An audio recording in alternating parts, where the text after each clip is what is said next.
नकाब ड्रामे की अगली किस्त में आप देखेंगे कि आहत ने घर वालों के सामने बिना कुछ सोचे समझे फौरी तौर पर रिश्ते के लिए हाँ कर दी। और ये सुनकर तो इसके माँ और बहन बहुत खुश हैं कि शुक्र है आहत को कुछ अकल तो आई। वहीं तैमूर हैरान होता है इसके यूं अचानक मान जाने पर। इसे शक गुजरता है कहीं इसका ईमान से कोई राब्ता तो नहीं। और जब आहत इसकी गलत फहमी दूर करता है तो तैमूर को सुख का सांस आता है। वहीं ज़ारा, जिसे पता चल गया है इस बिज़नेस में इसका कितना ज़्यादा हक है, जिसकी वजह से इसकी शादी तैमूर से की गई थी, और इस हक को जानकर वो तैमूर के सामने बातें करती है और तैमूर इसकी इस बदली हुई टोन पर हैरान होता है। खैर, अपने बाबा को बता देता है कि ज़ारा के क्या इरादे हैं, और ये सुनकर तैमूर के वालिद प्लान बनाते हैं कि वक्त आ चुका है कि ज़ारा के हाथ से सब कुछ छीन लिया जाए, ताकि कल को उठकर वो अपने बाप की जायदाद का सवाल ना करे। इससे पहले ही इसके पैरों से ज़मीन और सर से आसमान छीन लेते हैं। इसीलिए तो वो प्लान बनाते हैं और ज़ारा को बुलाकर कहते हैं, तुम ऐसा करो कि अपनी पैकिंग कर लो, तुम और तैमूर जा रहे हो यूएस 2 माह के लिए।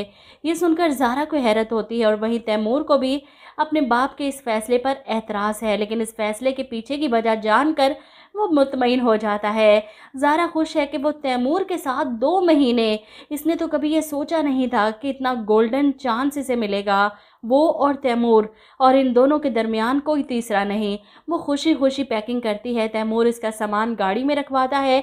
ऐसे में गाड़ी में बैठकर एयरपोर्ट के रास्ते पर वो ज़ारा को कुछ पेपर्स देता है साइन करने के लिए। अब गाड़ी में चौंका अंधेरा था और ज़ारा इन पेपर्स को पढ़ नहीं सकती थी, इसलिए तैमूर को मना करने की कोशिश करती है, लेकिन तैमूर ऐसी गेम खेलता है इसके सामने कि ज़ारा को मजबूरन इन पेपर्स पर साइन करना पड़ता है। और साइन करवाने के बाद तैमूर वो पेन भी गाड़ी से बाहर फेंक देता है। और मुझे नहीं लगता कि वो ज़ारा को लेकर यूएस जाएगा, क्योंकि ईमान का पीछा तो वो छोड़ने वाला नहीं, और 2 महीने के लिए ईमान से गाफिल होना वो अफोर्ड नहीं कर सकता।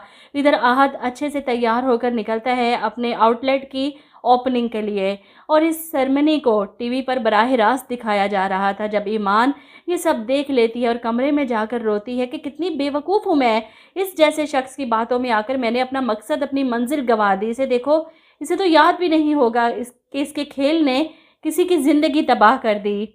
जिस पर सलीम साहब इसकी बातें सुनकर कमरे में आते हैं कि हालात को समझो बेटा, ये लोग वक्त के फ़िरौन हैं। जिस पर ईमान जवाब देती है, हर फ़िरौन को एक मूसा टकरता है अब्बा, और ये मूसा कहाँ से आएगा जो इन लोगों से जुल्म का हिसाब लेगा। हमारे पास तो एक बिलाल की ऑप्शन है कि वो पढ़ लिख कर कुछ बन जाए, शायद असिस्टेंट कमिश्नर लग जाए या किसी ऊंची पोस्ट पर, और फिर तैमूर भाई की कंपनी के मसाले, जिनकी लो क्वालिटी जस्टिफाई करने के लिए वो करोड़ों रुपए फूड अथॉरिटी को दे रहे हैं बतौर रिश्वत। और अगर बिलफर्ज बिलाल इस शोबे में आ गया, एक ईमानदार ऑफिसर, और इस रिश्वत को लेने की बजाय वो इस फैक्ट्री को सील कर देगा, तो क्या ही मज़ा आ जाए।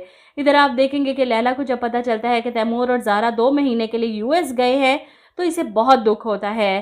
तैमूर उसे कैसे लेकर जा सकता है? ऐसे में आहत लैला से कहता है, मुझे नहीं लगता कि तैमूर भाई खुद अपनी मर्ज़ी से ज़ारा के साथ वहाँ जा रहे हैं। तैमूर भाई इस दुनिया के आखिरी मर्द नहीं है और ना ही परफेक्ट हैं, बल्कि एक रोबोट हैं। रोबोट की ना तो फीलिंग्स होती हैं और ना ही वो किसी को हर्ट करते हैं, सिर्फ अपने मास्टर की कमांड फॉलो करते हैं।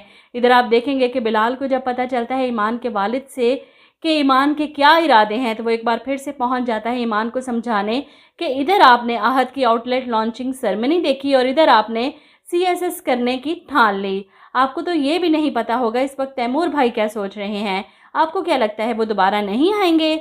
बिलाल अपने रिसोर्सेज से पता करवा चुका है कि तैमूर भाई के इरादे ईमान के इस घर को हथियाने के हैं और इसे बेघर करने के। इसीलिए वो इसे वार्न करने आता है कि अपनी लाइफ को सीरियस लेना सीखें, वरना दूसरे लम्हा नहीं लगाएंगे आपको बर्बाद करने में।